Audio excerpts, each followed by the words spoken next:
उसने तुम्हारे चार्म के लिए नहीं, बल्कि उस धोखे के लिए तुम्हें पसंद किया था कि तुम सब कुछ कंट्रोल में रखते हो।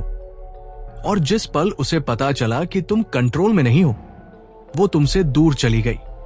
पहले वो तुरंत रिप्लाई करती थी, अब घंटों लगाती है। तुम हर एक बात को बार बार सोचते हो कि आखिर गलती कहां हुई। तुम अच्छे थे, लॉयल थे, हमेशा उसके लिए मौजूद थे, लेकिन वो दूर होती गई, ठंडी पड़ती गई। और तुम्हारे मन में एक सवाल आया जिसका जवाब कोई नहीं देता। आखिर जब मैं केयर दिखाता हूं तो वो इंटरेस्ट क्यों खो देती है? और सच ये है, जो कोई नहीं बताता, उसे प्यार नहीं, टेंशन चाहिए थी। उसे सेफ महसूस नहीं, बल्कि कुछ ऐसा चाहिए था जिसे वो शब्दों में बयां ना कर सके। और जो आदमी उसे ये देते हैं, वो तुम्हारी तरह बात नहीं करते। उन्हें उसकी अटेंशन की जरूरत नहीं होती। वो उसके दिल से नहीं, बल्कि उसकी ईगो से बात करते हैं। क्योंकि जब तुम किसी औरत से बात करते हो तो तुम सिर्फ शब्दों का आदान प्रदान नहीं करते, बल्कि तुम अपनी पावर दिखाते हो। ज्यादातर लोग सोचते हैं कि अगर वो सही बात कहें, दयालु बने, मजेदार बने, तो वो उनके साथ रहेगी। लेकिन क्या हो अगर तुम्हारी यही अच्छाई उसके इंटरेस्ट खोने की वजह हो? क्या हो अगर उसे प्यार नहीं, बल्कि कंफ्यूजन चाहिए? और जिस पल वो तुम्हें पूरी तरह समझ जाती है, वो तुम्हें भूल जाती है। ये कोई डेटिंग एडवाइस नहीं है, ये एक साइकोलॉजिकल वॉरफेयर है। मैकियावेली ने सदियों पहले कहा था, प्यार करने से बेहतर है कि लोग तुमसे डरें। अगर दोनों नहीं हो सकते, जो तुम सीखने वाले हो वो उसके लिए नहीं है जो उसकी मंजूरी चाहता है, बल्कि उसके लिए है जो उसका दिमाग जीतना चाहता है। तुमने सब कुछ सही किया, उसका जन्मदिन याद रखा, उसे बिना बताए बताया कि वो कितनी खूबसूरत लग रही है। तुम फोन के पास बैठे रहे, तुरंत रिप्लाई किया, हमेशा मौजूद रहे। तुम अच्छे थे, तुम सब कुछ थे जो उसने कहा था कि उसे चाहिए। और फिर भी उसने तुम्हें नहीं चुना। उसने तुम्हें धन्यवाद कहा, अपनी परेशानियां बताई, लेकिन उसने कभी तुम्हें चाहा नहीं, क्योंकि तुम वो हिस्सा नहीं जानते थे। वो उस आदमी से प्यार नहीं करती जो सब कुछ दे देता है। वो उस आदमी से प्यार करती है जो कुछ नहीं देता और उसे सब कुछ पाने की चाहत पैदा करवाता है। उस आदमी का एक नाम है जिस पर वो झुकती है, लेकिन जिसके साथ कभी सोती नहीं। वो है इमोशन सर्वेंट। वो सुनता है, वो ठीक करता है, वो देता जाता है और इंतजार करता है कि वो उसकी कीमत समझेगी। लेकिन वो कभी नहीं समझती, क्योंकि कीमत दयालुता से नहीं, पावर से महसूस होती है। आजकल ज्यादातर पुरुष दिखावा करते हैं, वो असल में नहीं होते। वो मंजूरी के लिए प्लानिंग करते हैं। हर तारीफ एक सौदा है, हर अच्छा काम एक खामोश उम्मीद है कि शायद अब वो मुझसे प्यार करेगी। लेकिन जब तुम और कोशिश करते हो, वो इसे महसूस करती है। उसे तुम्हारी कोशिश ही नहीं, बल्कि तुम्हारी इमोशनल पोजीशनिंग भी महसूस होती है। वो समझ जाती है कि तुम उसे उससे कहीं ज्यादा चाहते हो। और उस पल ये रिश्ता खत्म हो जाता है। उसकी ईगो जीत जाती है, उसकी उत्सुकता खत्म हो जाती है, क्योंकि उसके दिमाग में वो तुम्हारी मालिक बन चुकी है। और कोई भी औरत उस चीज के लिए पागल नहीं होती जो उसके पास पहले से है। यही एक अच्छे लड़के की गलती है। वो सोचता है कि प्यार कीमत साबित करके कमाया जाता है, लेकिन मैकियावेली इस पर हंसेगा। वो एक गहरे कानून को समझा था, कभी उसे ये मत बताओ कि तुम उसे उससे ज्यादा चाहते हो। क्यों? क्योंकि एक बार जब उसे पता चल जाता है कि तुम उसके हो, तो उसे तुम्हें चाहने की जरूरत नहीं होती। इसलिए स्टोइक एनामोली उसे पागल कर देता है। वो आदमी जो ज्यादा कोशिश नहीं करता, जो चुप्पी को भरने के लिए नहीं हंसता, जो उसका पीछा नहीं करता, वो इसलिए क्योंकि वो अपनी ही दुनिया में रहता है। वो तब बोलता है जब वो चाहता है, वो तब चला जाता है जब उसे लगता है कि समय आ गया है। वो ये नहीं पूछता कि क्या तुम मुझे पसंद करती हो। वो उसकी आंखों में देखता है और खामोशी से कहता है, तुम मुझे कभी समझ नहीं पाओगी। और यही फर्क है। इमोशनल सर्वेंट कहता है, प्लीज मेरी कीमत समझो। स्टोइक एनामोली कुछ नहीं कहता, और वो सोचती रहती है कि वो क्या नहीं कह रहा है। देखो, उसकी ईगो को वैलिडेशन की जरूरत नहीं होती। उसे चुनौती चाहिए, उसे टेंशन चाहिए, उसे ये एहसास चाहिए कि उसने तुम्हें पूरी तरह से जीत नहीं लिया है। इसीलिए सबसे दयालु पुरुष इस्तेमाल किए जाते हैं और सबसे शांत पुरुष पीछा किए जाते हैं, क्योंकि औरतें इमोशनल अवेलेबिलिटी की तरफ आकर्षित नहीं होती, वो इमोशनल अनप्रेडिक्टेबिलिटी की तरफ आकर्षित होती है। तुम्हें ठंडा या बुरा नहीं बनना है, लेकिन अगर तुम्हारा हर एक कदम कहता है मैं तुम्हारे लिए यहां हूं, चाहे कुछ भी हो जाए, तो तुम एक रहस्य नहीं हो, तुम एक चुनौती नहीं हो, तुम उसकी ईगो के लिए खतरा नहीं हो, तुम बस एक सुरक्षित जगह हो। और सुरक्षा से कोई मोहित नहीं होता। तो खुद से पूछो, क्या तुम मंजूरी के लिए दिखावा कर रहे हो या तुम बेफिक्री दिखा रहे हो? क्योंकि इनमें से एक आदमी को सुबह 2 बजे मैसेज आता है और दूसरा बदल दिया जाता है। डिजायर लॉजिकल नहीं होती, वो लिस्ट, कंपैटिबिलिटी या चेकलिस्ट से नहीं बनती। तुम कागज पर एक आदर्श पुरुष हो सकते हो, स्मार्ट, सफल, वफादार, और फिर भी उसे कुछ महसूस नहीं होगा। कोई भूख नहीं, कोई आग नहीं, कोई टेंशन नहीं। क्यों? क्योंकि तुम्हें समझना बहुत आसान था। ये एक कड़वा सच है।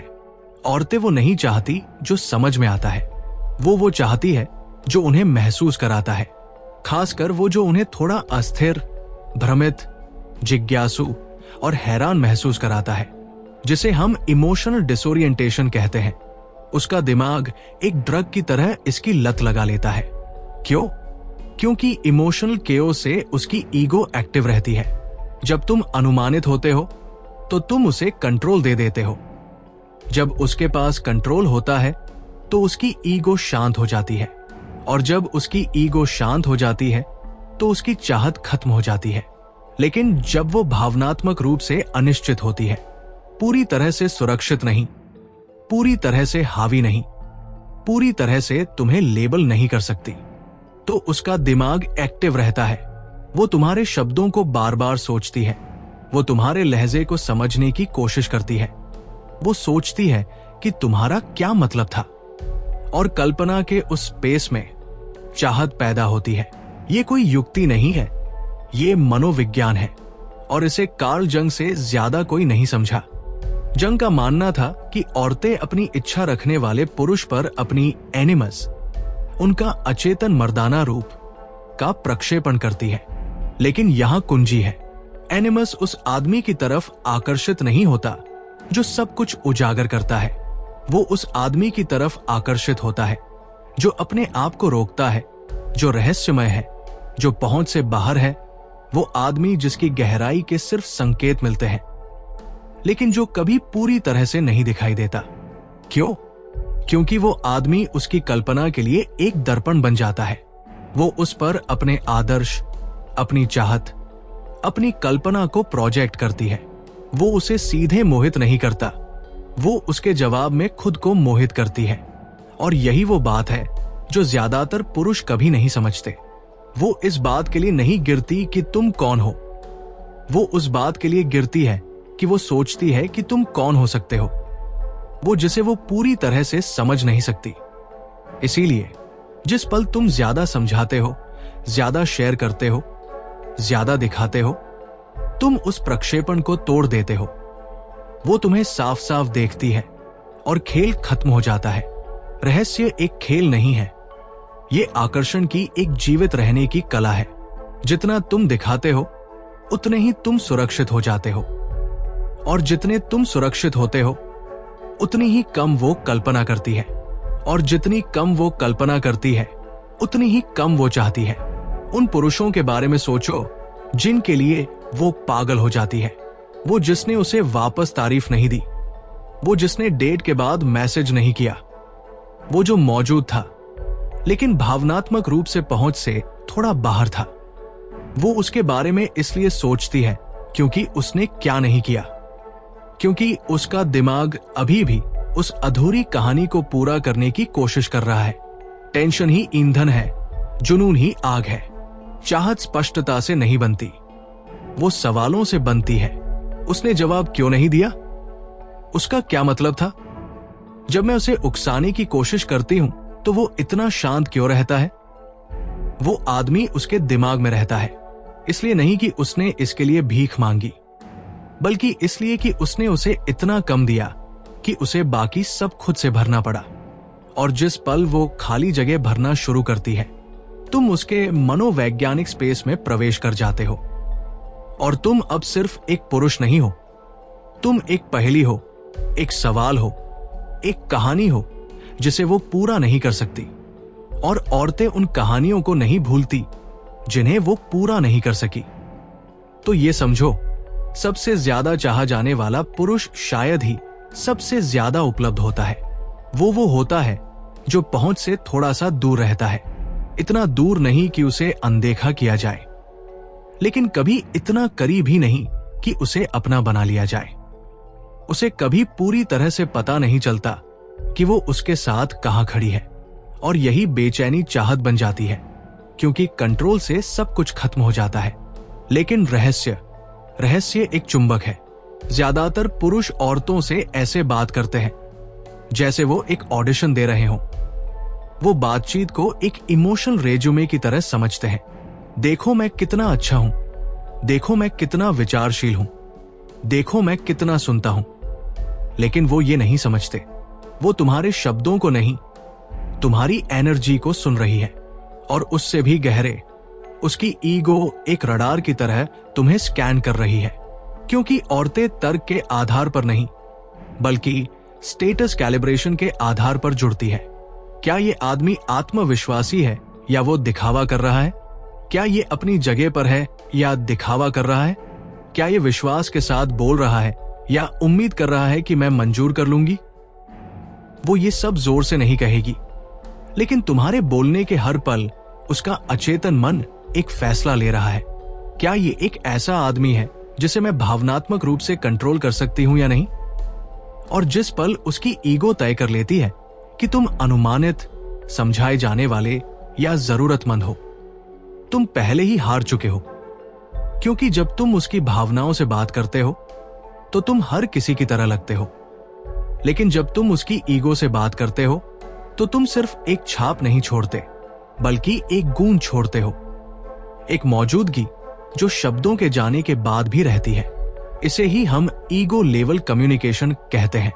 इसका इस बात से लगभग कोई लेना देना नहीं कि तुम क्या कहते हो, और हर चीज से लेना देना है कि तुम कैसे कहते हो और कितना कम। चलो मैं तुम्हें फर्क दिखाता हूं। एक आदमी उसके पास जाता है और कहता है, तुम बहुत खूबसूरत हो, मैं तुम्हें कभी डेट पर ले जाना चाहूंगा। उसने ये 1000 बार सुना है, विनम्र, अनुमानित, सुरक्षित। उसकी ईगो शांत हो जाती है और वो तुरंत उसे भूल जाती है। अब ये कल्पना करो, एक आदमी उसके पास जाता है, पहले कुछ नहीं कहता, वो उसे शांत, न पढ़े जाने वाले फोकस के साथ देखता है, और जब वो आखिरकार बोलता है तो कहता है, तुम उस तरह की औरत लगती हो जो एक आदमी की शांति बर्बाद कर देती है। फिर वो रुकता है, घबरा कर नहीं, जानबूझकर। वो खामोशी को बाकी काम करने देता है। कोई मुस्कान नहीं, कोई फॉलोअप नहीं, कोई ज्यादा सफाई नहीं। और उस पल वो सिर्फ उसे सुनती नहीं, वो उसे महसूस करती है, क्योंकि उसने उसकी ईगो की खुद की इमेज से बात की, उसके कानों से नहीं। उसने उसे एक पहेली दी, तारीफ नहीं। उसने उसे ये सोचने दिया कि उसका क्या मतलब था, और वो सोचना ही जुनून का जन्म है। देखो, जो पुरुष पावर नहीं समझते वो शोर से जगह भर देते हैं। वो जल्दी बात करते हैं, ज्यादा समझाते हैं, मजेदार या पसंद किए जाने की कोशिश करते हैं, लेकिन असली दबदबा आवाज में नहीं, लय में दिया जाता है। स्पीड में नहीं, शांति में। धीरे धीरे बोलो, अक्सर रुको। जितना तुम कहना चाहते हो उससे कम बोलो। उसे खाली जगह भरने दो, क्योंकि यहां एक विरोधाभास है। तुम जितना कम कहते हो उतना ही वो ज्यादा सोचती है, और जितना वो सोचती है उतना ही वो भावनात्मक रूप से तुमसे जुड़ जाती है। औरतें भावनात्मक पहेलियों की आदी होती है। वो एक ऐसे आदमी को डिकोड करने की कोशिश की आदी हो जाती है जो खुद को नहीं समझाएगा। एक आदमी जिसे वो भूल नहीं पाती। वो सिर्फ एक बार बात की थी। उसे याद है कि वो कहाँ खड़ी थी, उसने क्या पहना था, उसने उसे कैसे देखा था, जैसे उसने कुछ ऐसा देखा था जो उसने खुद में भी नहीं देखा था। उसने बस एक लाइन कही, तुम में कुछ ऐसा है जिस पर मैं फैसला नहीं कर सकता और यही दिक्कत है। फिर वो थोड़ा मुस्कुराया और चला गया। वो उसे फिर कभी नहीं मिली। लेकिन वो पल, वो हर बार जब वो अकेली होती है, हर बार जब वो किसी नए से मिलती है, हर बार जब उसे किसी पुरुष से चुनौती नहीं मिलती, तो वो दोहराता है, क्योंकि उसने उसे वो क्लोजर नहीं दिया जिसकी उसकी ईगो मांग कर रही थी। उसने उसकी मंजूरी कमाने की कोशिश नहीं की। उसने उसके स्टेटस से बात की, उसकी सतह से नहीं। और ऐसा करके उसने उसके तर्क को बाईपास कर दिया और उसकी याददाश्त को फिर से लिखा। यही है ईगो से बात करने की शक्ति। हर बातचीत एक स्टेटस नेगोशिएशन है, और जब तुम पसंद किए जाने की कोशिश करते हो तो तुम हार जाते हो। ऐसे बोलो जैसे तुम्हारी मौजूदगी ही इनाम है। ऐसे रुको जैसे तुम्हारी चुप्पी का वजन है। उसे ऐसे देखो जैसे तुम उसे पढ़ रहे हो, उसका पीछा नहीं कर रहे। कम बोलो, मतलब ज्यादा निकालो, क्योंकि वो हर शब्द को याद नहीं रखेगी, लेकिन वो याद रखेगी कि तुम्हारी शांति ने उसे कैसे बेचैन किया। वो याद रखेगी कि तुम्हारी चुप्पी दूसरे पुरुषों के शब्दों से ज्यादा भारी लगी। वो याद रखेगी कि वो ये नहीं बता सकती थी कि तुम सच में क्या सोचते हो, और वो याद किसी भी तारीफ से ज्यादा समय तक रहेगी। इंसान का दिमाग अधूरी कहानियों से नफरत करता है। वो हल, निश्चितता, समझ चाहता है। वो लूप को बंद करना चाहता है, लेकिन यहां विरोधाभास है जिसे हम समझा नहीं सकते। उसके बारे में सोचना बंद नहीं कर सकते। यही वजह है कि चाहत रहस्य में रहती है, उस बात में नहीं जो कही गई है, बल्कि उस बात में जो अनकही रह गई है। ज्ञात में नहीं, बल्कि उस सवाल में जिसका तुमने जवाब नहीं दिया। देखो, ज्यादातर पुरुष शब्दों से आकर्षण को सुरक्षित करने की कोशिश करते हैं। वो सब कुछ समझाते हैं, वो अपने इरादे साफ करते हैं, वो बताते हैं कि वो कैसा महसूस करते हैं, और ऐसा करके वो टेंशन को खत्म कर देते हैं। वो लूप को बहुत जल्दी बंद कर देते हैं, और जब लूप बंद हो जाता है तो कल्पना खत्म हो जाती है। लेकिन जिस आदमी के लिए वो पागल हो जाती है, उसने उसे निश्चितता नहीं दी, उसने उसे भ्रम दिया, उसने उसे एक बिना अंत का पल दिया। इसे हम अधूरी पल का सिद्धांत कहते हैं। ये विचार की मनोवैज्ञानिक गुरुत्वाकर्षण तब बढ़ता है जब तुम कहानी खत्म होने से पहले ही दूर चले जाते हो। इसके बारे में सोचो, एक आदमी जो बहस के बीच में चला जाता है, निराशाजनक। एक आदमी जो कुछ तीव्र स्वीकार करने के ठीक बाद चला जाता है, बिना मुस्कान के, बिना क्लोजर के। अविस्मरणीय। मैकियावेली इस शक्ति को समझा था। उसने लिखा था, एक राजकुमार को यह सीखना चाहिए कि अच्छा कैसे नहीं बनना है, और इस ज्ञान का बुद्धिमानी से उपयोग करना चाहिए। अच्छा नहीं बनने का मतलब क्रूर होना नहीं है। इसका मतलब है कि जब तुम्हारी पावर की कीमत पर हो तो भावनात्मक रूप से उदार नहीं होना। कार्ल जंग ने इसे और गहरा किया। उसने देखा कि अचेतन मन अज्ञात पर पावर प्रोजेक्ट करता है, कि छाया, अनदेखी, रहस्यमय ही है जो पुरातात्विक चाहत को जगाती है। दोनों को मिलाओ और तुम्हें सूत्र मिलता है। पावर प्रभुत्व में नहीं है, ये सुझाव में है। तुम उसके दिमाग को समझाकर नहीं जीतते, तुम उसे बातचीत के बीच में गायब होकर और उसकी कल्पना को बाकी काम करने देकर जीतते हो। गायब होने वाला रणनीतिकार। वो उससे एक गैलरी में मिली, उसने उसकी तारीफ नहीं की, उसने प्रभावित करने की कोशिश नहीं की, उसने बस उसे देखा, शांत, न पढ़े जाने वाला। उन्होंने थोड़ी देर बात की। जाने से पहले उसने बस एक बात कही, तुम ऐसी लगती हो जैसे तुमने खुद के पूरे अध्याय छुपा रखे हैं, लेकिन शायद यही तुम्हें दिलचस्प बनाता है। फिर उसने सिर हिलाया और बाहर चला गया। कोई नंबर नहीं, कोई चलो संपर्क में रहते हैं नहीं, कोई फॉलोअप नहीं। लेकिन अब वो हर हफ्ते उस गैलरी का इंस्टाग्राम देखती है। वो उन शब्दों को बार बार सोचती है। वो उसके लहजे को डिकोड करने की कोशिश करती है। वो सोचती है कि उसने उसमें ऐसा क्या देखा जो किसी और ने कभी नहीं देखा। वो उसके विचारों में एक भूत बन गया, इसलिए नहीं कि उसने उसे ज्यादा दिया, बल्कि इसलिए कि उसने उसे कम दिया। उसने पल को अधूरा छोड़ दिया और अब उसका दिमाग उसे बिना सफलता के खत्म करने की कोशिश करता रहता है। यही जाल है। तुम अंतहीन रूप से मौजूद होकर चाहत को ट्रिगर नहीं करते। तुम अपनी मौजूदगी से ज्यादा अपनी अनुपस्थिति में महसूस होकर इसे ट्रिगर करते हो। एक औरत जितना ज्यादा तुम्हारी कल्पना करती है, उतना ही ज्यादा वो उस कल्पना को निजी बनाती है। और हम जिसकी कल्पना करते हैं, हम उससे जुड़ जाते हैं। तुमने उसे कोई परिभाषा नहीं दी, तो उसके दिमाग ने एक बना ली। तुमने ये नहीं कहा कि तुम कैसा महसूस करते हो, तो उसकी ईगो ये जानने के लिए बेताब है। तुमने ये नहीं समझाया कि तुम क्यों चले गए, तो उसका अचेतन मन जाने नहीं दे सकता। यही वजह है कि अस्पष्टता ही पावर है, क्योंकि स्पष्टता दिमाग को संतुष्ट करती है, लेकिन अस्पष्टता उसे हाईजैक कर लेती है। सबसे ज्यादा भूलने लायक पुरुष सब कुछ कहते हैं। वो अपने पत्ते मेज पर रख देते हैं।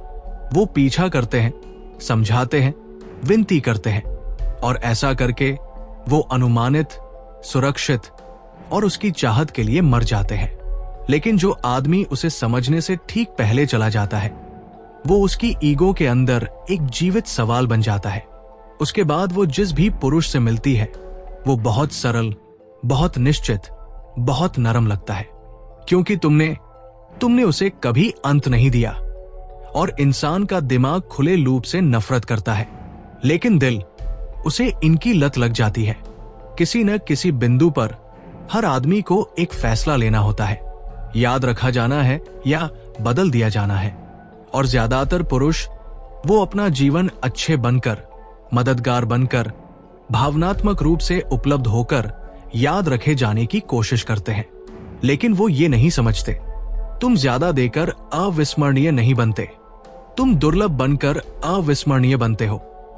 एक पल आता है जब तुम्हारे अंदर का वो अच्छा आदमी जिसे तुम्हें बनने के लिए सिखाया गया है, उसे मरना होगा। तुम्हारे अंदर का वो रूप जो उसके जवाब का इंतजार करता था, जो पूछता था कि वो सुरक्षित घर पहुंच गई या नहीं, जो सिर्फ इसलिए जागता था कि शायद उसे किसी से बात करने की जरूरत हो। वो आदमी बुरा नहीं था, वो बस दिखाई देने वाला था, अनुमानित था, जिसे समझना आसान था। और औरतें उसका पीछा नहीं करती जिसकी वो भविष्यवाणी कर सकती है। वो उसका पीछा करती है जो उनके हाथ से फिसलता हुआ महसूस होता है। ये एक बदलाव है। तुम वो आदमी नहीं बनते जिसके लिए वो पागल हो जाती है, सही बात कहकर। तुम वो आदमी बनते हो जिसे उसकी प्रतिक्रिया की जरूरत नहीं होती। इमोशनल सर्वेंट उसे निराश करने के डर में जीता है। वो पहले मैसेज करता है, वो जल्दी जवाब देता है, वो चुटकुलों से खामोशी भर देता है, वो टेंशन से ऐसे बचता है जैसे वो जहर हो। वो मानता है कि कनेक्शन सहमत होने से आता है, लेकिन कनेक्शन से चाहत पैदा नहीं होती, दूरी से होती है। दूसरी तरफ मेंटल फैंटम आखिरी में बोलता है। वो मैसेज को सीन करके छोड़ देता है। वो उसकी अटेंशन के लिए दिखावा नहीं करता। वो कंट्रोल करता है कि उसे कब और कितनी बार देखा जाए। और जब वो बोलता है तो वो सवालिया निशान के साथ नहीं होता, वो शांत वजन के साथ होता है। हर शब्द ऐसा लगता है जैसे उसे चुना गया हो। हर खामोशी जानबूझकर लगती है। वो सोचने लगती है, उसने अभी तक जवाब क्यों नहीं दिया? क्या मैंने कुछ गलत कहा? क्या वो अब मेरे बारे में सोच भी रहा है? और अनिश्चितता के उन पलों में उसका दिमाग खुद पर ही काम करना शुरू कर देता है और पीछा करना शुरू हो जाता है। मैकियावेली ने एक बार कहा था, उसे उतना कभी मत दो जितना वो पाने के लिए लड़ती है। ये क्रूरता नहीं है, ये एक ढांचा है। ये सुनिश्चित करना है कि तुम्हारी ऊर्जा का मूल्य हो, सिर्फ उपलब्धता नहीं। जब तुम बिना रुकावट के देते हो, तो तुम्हारी मौजूदगी का वजन कम हो जाता है। जब तुम भावनात्मक उछाल के बाद गायब हो जाते हो तो तुम एक याद बनाते हो। कल्पना करो तुमने एक लाइन कही जो उसे गहराई से छू गई। जरूरतमंद नहीं, रोमांटिक नहीं, बस चार्ज्ड। तुम नरम लगते हो, लेकिन तुम्हारी मुस्कान के पीछे कुछ खतरनाक है। फिर कुछ नहीं, तुम गायब हो जाते हो। कोई सफाई नहीं, कोई फॉलोअप नहीं, कोई डबल टेक्स्ट नहीं, कोई स्टोरी पोस्ट नहीं जो उसकी अटेंशन पाने की कोशिश करे। तुम उसे वो पल देते हो और उससे दूर चले जाते हो। इस तरह से मेंटल फैंटम का जन्म होता है। सच ये है, अगर उसकी खूबसूरती तुम्हें अभी भी डराती है तो वो तुम्हारी मालिक है। अगर उसकी खामोशी तुम्हें घबरा देती है तो वो एनर्जी को कंट्रोल करती है। अगर उसकी अटेंशन एक इनाम लगती है तो तुम पहले ही खेल हार चुके हो। यह बदलाव तब शुरू होता है जब तुम्हें अपनी स्थिति को सही साबित करने के लिए उसकी जरूरत नहीं होती। तुम आसानी से खामोशी में बैठते हो। तुम उसके मूड्स को बादलों की तरह गुजरने देते हो बिना प्रतिक्रिया दिए। तुम ये नहीं पूछते कि क्या तुम ठीक हो। तुम ऊर्जा में आई कमी का पीछा नहीं करते। तुम उसे अपनी अनुपस्थिति को महसूस करने देते हो बिना उसे ठीक करने की कोशिश किए। और फिर क्या होता है, वो तुम्हें परखना शुरू कर देती है। वो सूक्ष्म व्यंग्य, अजीब मैसेज, साइलेंट ट्रीटमेंट भेजती है। इसलिए नहीं कि उसने इंटरेस्ट खो दिया है, बल्कि इसलिए कि वो तुम्हें खोलकर देखना चाहती है। वो ये देखना चाहती है कि तुम असली हो या सिर्फ एक और आदमी हो जो परवाह न करने का नाटक कर रहा है। और जब तुम नहीं हिलते तभी वो पीछा करना शुरू करती है, क्योंकि वो तुम्हें कंट्रोल नहीं कर सकती। और वो अनसुलझी भावनात्मक टेंशन ही वो तार बन जाती है जिस पर उसका जुनून लिपटता है। हर बार जब तुम बहुत जल्दी, बहुत अक्सर, बहुत उत्सुकता से सामने आते हो तो तुम अपनी मौजूदगी का मूल्य घटाते हो। लेकिन जब तुम तीव्रता के बाद पीछे हटते हो, जब तुम दुर्लभ हो जाते हो, तो तुम गुरुत्वाकर्षण पैदा करते हो। तुम उसके विचारों में इसलिए नहीं बसते कि तुमने उसमें जगह के लिए भीख मांगी, बल्कि इसलिए कि तुमने उसे और चाहने के लिए बस इतना ही दिया। फिर गायब हो गए। तुम अनुपलब्ध हो गए, इसलिए नहीं कि तुम खेल खेल रहे हो, बल्कि इसलिए कि तुम्हारी ऊर्जा अब छूट पर नहीं है। और खामोशी में वो तुम्हें पहले से कहीं ज्यादा जोर से सुनती है। तुम उसके दिमाग को तारीफों से नहीं फंसाते। तुम उसे कॉन्ट्रास्ट से, खामोशी से, उस अनसमझी तीव्रता से फंसाते हो जो उसे ये सोचने पर मजबूर कर देती है कि अभी क्या हुआ।